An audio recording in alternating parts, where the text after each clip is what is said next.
Andreas Lurkner here from Valley Mitsubishi, your salesman of the sleeve. Today we're going to talk about pure electric range. The official rating for this vehicle on a 20 kilowatt hour battery is 61 kilometers from Mitsubishi, Canada. Now, the way that we get to those testing is, as you can see behind me, is you take the full vehicle, you add in the weight of all the occupants, and as you can see, there's only 5 seats visible in the camera, and there's 2 more hidden in the back. So you take the weight of 7 occupants and you run the full test. Now, this would be the equivalent of if you had a little Honda Civic and you took that Civic and you loaded it right up and then you ran an economy test. Of course, you're going to see worse fuel economy with something that's loaded right up. So that's kind of what happens with this vehicle. Is the base range is 61 kilometers of pure EV driving, but a lot of people experience much higher ranges. In fact, I'm kind of blown away by what some people are actually seeing when it comes to these ranges. But I did a pure EV test in the vehicle.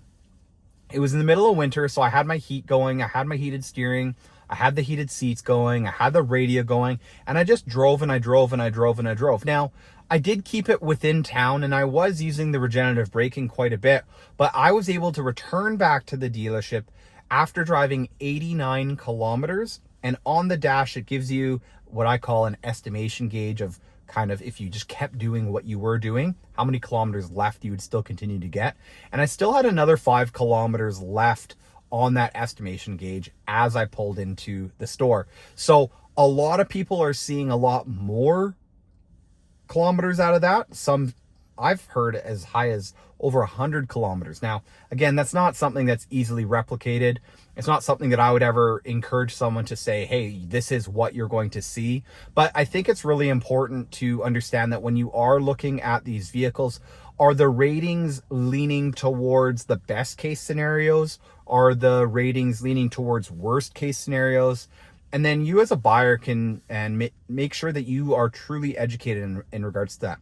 The previous generation Outlander had a 13.8 kilowatt hour battery, and I had a ton of customers say that they are getting 55 kilometers of pure EV out of that tiny little battery. It's very similar to what the Kia and Hyundai are doing with their PHEV with the 13.8 kilowatt hour battery. Is they're saying, look, people are getting 55 kilometers, so we're going to give a 51 kilometer range rating on that. So what I really appreciate about the Outlander PHEV is that it's giving a more conservative rating, saying, hey, 61 kilometers, but also to understand that this is coming from a 7-passenger. It's being tested as a 7-passenger, so it's running those weight requirements. So understanding how the EV range affects what people are seeing in real life, I think is really important. So I hope you appreciate this little deep dive on the EV range.